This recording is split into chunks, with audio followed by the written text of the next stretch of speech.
think those emails that you're sending are just between you and your friend? Think again. Or the suspected snoop, and now the soup. Yahoo is being slapped with a lawsuit for allegedly going through people's personal emails. Lawyers claiming that the internet giant went through users' incoming messages so the company could make money from targeted advertising. Do they have a case? Let's ask attorneys Arthur Aidala and Paige Butler. Paige, what do you think? It is a valid concern that these non-Yahoo users have about Yahoo scanning their emails, but the problem is the legality of it. It's going to be a difficult case and an uphill battle. If you look at the complaint that's been filed, they're alleging these concerns under the California Wiretap Act. The problem is, if you look at the language of this statute, if you look at the legislative history, it doesn't include emails. The legislature has been approached numerous times to add emails. But wouldn't that make more the case? The problem is it doesn't fall under the California Wire Act. So the plaintiffs are bringing this case and they're saying, hey, we want to argue that Yahoo is doing something illegal. And our reason is the California Wire Act. But the problem is emails don't fall under it. The plaintiffs have the burden. If they can't prove this cause of action, how are they going to be successful? This is the even though what Paige said may be 100% correct, this is the type of a case that drives the car, that drives the train into the legislature to say, hello, it's 2013, we have to do this. This now has to be There's a thing called the internet, and it's going to be big, right? Exactly. And the problem I really have, and the reason why I'm glad they're bringing this lawsuit, even if it may not be successful, is we are now in a society where you have to use email. Today I'm at the Marriott Hotel, and I see a young man come in to ask for a job as like a bellboy, like the lowest level job they have. And he tries to hand in a resume. They said, sorry, sir, we don't accept resumes. You have to apply online. Now, the first thought I was like, this guy may not even have a computer. What were you doing at the Marriott Hotel? Do you stay there when you come here? No, it was a little lunch thing. It was a little lunch thing. But my point is, don't ask, don't tell. Exactly. Yeah, sure. It is so it's so involved in our lives now, the internet. It's that I equate this lawsuit to somebody opening up my mail at the post office and saying, "Oh, look, Arthur's writing." You raised a good point during the break that it could be coming.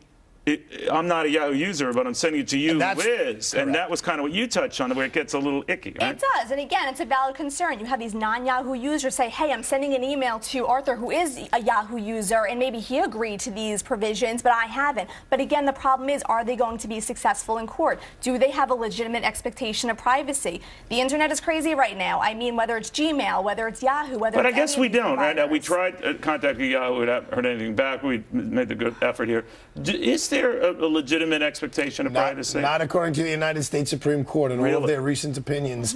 They're saying, look, but that folks, they can collate this data and use it to advertise. They're not on this specific topic, right? Because it's not ripe yet. Understood. It's not there yet. But in general, they're like, look, folks, you should not expect any privacy on the internet anymore. Now, what I'm hoping for, Neil, is like this. We went forward 100 yards.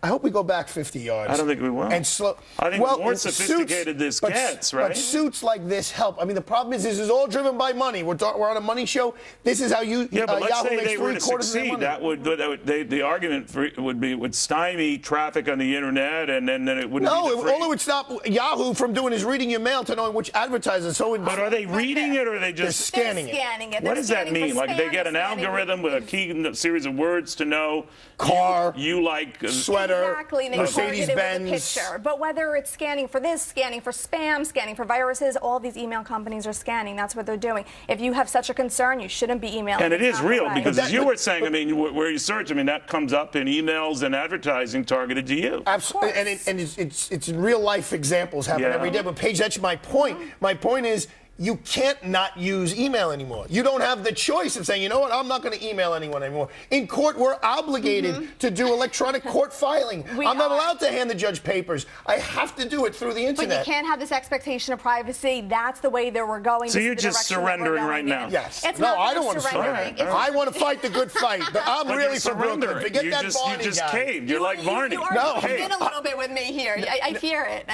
You're actually from Brooklyn. I think I still live on the same block I was born on. You and Barney next door to each other? Barney wouldn't even be allowed in the schoolyard that I hung out in. That's my point. I think we still need to keep fighting. Now we can buy the schoolyard. Yeah, we can buy the whole school. Guys, thank you both very, very much.